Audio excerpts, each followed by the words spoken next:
Lenora. Lenora is different from others. Years of perfect stitching experience. Lenora linen, cotton cloth and stitching. Pandikad Road, Vandoor.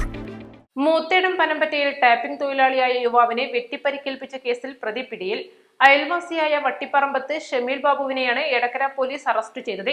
വ്യക്തിവൈരാഗ്യമാണ് ആക്രമണത്തിന് കാരണമായി പറയുന്നത്. ശനിയാഴ്ച പുലർച്ചെയാണ് പനമ്പറ്റയിലെ പുല്ലാണിക്കാടൻ നൌഫലിന് വെട്ടേറ്റത്. ഇയാളുടെ വീടിന് 200 മീറ്റർ അടുത്ത് വെച്ചായിരുന്നു ആക്രമണമുണ്ടായത്. പാലങ്കരയിലുള്ള റബ്ബർ തോട്ടത്തിൽ ടാപ്പിംഗിന് ബൈക്കിൽ പോകുകയായിരുന്നു നൌഫൽ. റോഡരികിലെ മതിലിന് മറവിലിരുന്ന മുഖംമൂടി ധരിച്ച അക്രമി ബൈക്കിന് നേരെ ചാടി വീണ് ആയുധം ഉപയോഗിച്ച് പരിക്കേൽപ്പിക്കുകയായിരുന്നു. നൌഫലിന്റെ കരച്ചിൽ കേട്ട് പരിസരവാസികൾ എത്തിയതോടെ അക്രമി ഓടിമറയുകയായിരുന്നു. തുടർന്ന് ഡോഗ് സ്ക്വാഡ് ഉൾപ്പെടെ എത്തിച്ച് പോലീസ് പരിശോധനകൾ നടത്തി.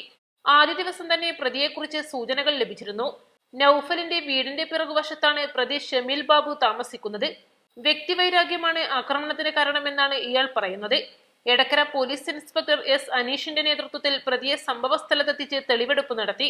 നൌഫലിനെ വെട്ടാൻ ഉപയോഗിച്ച വെട്ടുകത്തി വീട്ടിൽ നിന്നും കണ്ടെടുത്തു. ഷമീലിന്റെ വസ്ത്രങ്ങൾ ഇവരുടെ വീടുകൾക്ക് ഏതാനും മീറ്ററുകൾ അകലെയുള്ള സ്വകാര്യ വ്യക്തിയുടെ തോട്ടത്തിലെ കിണറ്റിൽ നിന്നും കണ്ടെടുത്തു.